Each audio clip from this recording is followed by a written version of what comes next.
Praise the lord. પ્રભુ ઈસુના નામમાં આપ સર્વને પ્રેમી સલામ. પ્રભુના વચનોમાંથી શીખવા માગીએ છીએ.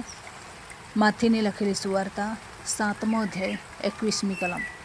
ત્યાં લખવામાં આવેલું છે, જેવો મને પ્રભુ પ્રભુ કહે છે તેઓ સર્વ આકાશના રાજ્યમાં પેશશે એમ તો નહીં, પણ જેવો મારા આકાશમાંના બાપની ઈચ્છા પ્રમાણે કરે છે તેવો જ પેશશે.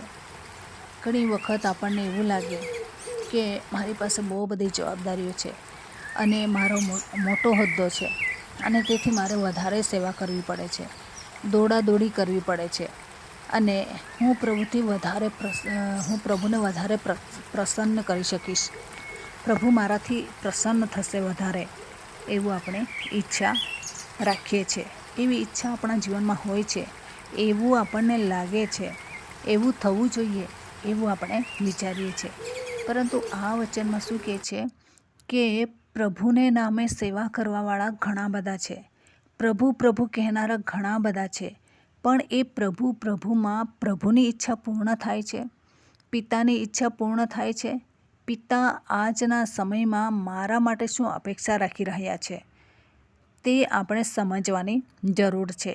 ઘણી વખત આપણને ગમતી સેવા કરવાને માટે દોડતા ફરીએ છીએ અને જે આપણને માફક આવે છે, જે સહેલી હોય છે, જેમાં કોઈ નિંદા હોતી નથી, જેમાં કોઈ અપમાનો હોતા નથી, ઘર બેઠા લોકોના સન્માન પામીને એવી સેવા આપણે ઘણી વખત પસંદ કરીએ છીએ. પરંતુ એ સેવા કરીએ એવું પ્રભુ બાપ ઈચ્છા રાખે છે. પ્રભુ તેડું આપે છે, સર્વને અલગ અલગ સેવાને માટે તેડું આપે છે, પરંતુ ઘણા બધા એ તેડાને અનુકૂળ જીવન જીવતા નથી, તેડાને યોગ્ય થઈને ચાલતા નથી અને એ તેડામાં ઘણી બધી કઠિનાઈઓ છે. તો પછી એ લોકો પોતાનો મનપસંદ માર્ગ પસંદ કરીને મનપસંદ સેવા કરી લે છે.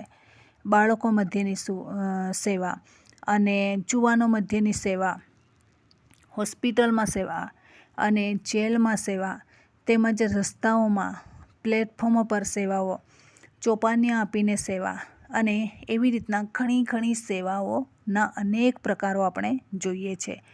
પરંતુ જે પ્રભુ સેવા મારા માટે ઈચ્છા રાખી રહ્યા છે એ જ સેવા હું કરું છું કે એ તેડાને સાઈડ ઉપર કરીને મારી મરજી પ્રમાણેની સેવા મેં પસંદ કરી છે, એ જોવાની જરૂર છે. ઘણા બધા લોકો રાજીનામું આપે છે. કેમ રાજીનામું આપે છે? કેમ કે એ સેવામાં એ લોકો અપમાનિત થઈ રહેલા છે, એ સેવામાં એ લોકોને વળતર નથી મળી રહ્યું, પરંતુ હકીકતમાં પ્રભુ ઈચ્છે છે કે એ જ સેવામાં એ લોકો રહે. પરંતુ આપણી પાસે તો બહુ સારા બહાના હોય છે કે પૂરું નથી પડતું, તો કેવી રીતના આ સેવામાં જોડાયેલા રહીએ. કુટુંબમાં બધું પૂરું નથી થતું તો પછી આ સેવા છોડીને પેલી સેવામાં સારી સેલરી છે એમ કરીને આપણે ત્યાં જઈએ છીએ. ત્યાં વધારે નિયમો નથી એવું પણ વિચારીએ છીએ, પરંતુ હકીકતમાં પ્રભુએ મને ક્યાં મૂકેલી છે, પ્રભુએ મને ક્યાં રાખેલી છે એ આપણે જોતા નથી. અને કદાચ આ સેવામાં અત્યારે હાલમાં આપણને ફળ દેખાતા નથી, પરંતુ જ્યારે એ સેવાને પૂર્ણાહુતિ તરફ જઈએ છીએ અને પછી એ સેવામાં ફળ આપણને દેખાય છે. એક સંસ્થામાં એક બેન હતા, MA BEd કરેલા. તે સમયમાં MA BEd એટલે ગવર્મેન્ટની જોબ, કેટલા રૂપિયા કમાણી કરી શકાય. પરંતુ એમના મમ્મીએ કીધું કે બીજી જગ્યા પર એમને બોલાવતા હતા PTC કોલેજમાં, પરંતુ એમના મમ્મીએ કીધું કે તે તો દૂર છે અને અહીંયા આટલી બધી છોકરીઓમાં ખાલી તું જ મારી નજીક છે, તો તું જતી રહેશે તો મને કોણ મળવા આવશે. અને એ માની ઈચ્છાને આધીન થઈને એ બેને જે બહુ ઓછા સેલરીવાળી નોકરી હતી એ નોકરી એમણે કરી, એ સેવા એમણે સ્વીકારેલી રાખી અને કદી પણ એ સેવામાં પગાર વધારો નહીં થયો કે રજા પણ થોડીક આપે આમ તેમ એવું પણ નહીં થયું. એકદમ બંધન જેવું રિટાયર થયા ત્યાં સુધી એ પ્રમાણે. પરંતુ જેવા રિટાયર થયા, પ્રભુએ એમના માટે એટલા મોટા દરવાજા ખુલ્લા કર્યા કે એ લોકો બહાર દેશમાં એમને વિઝા મળી ગઈ.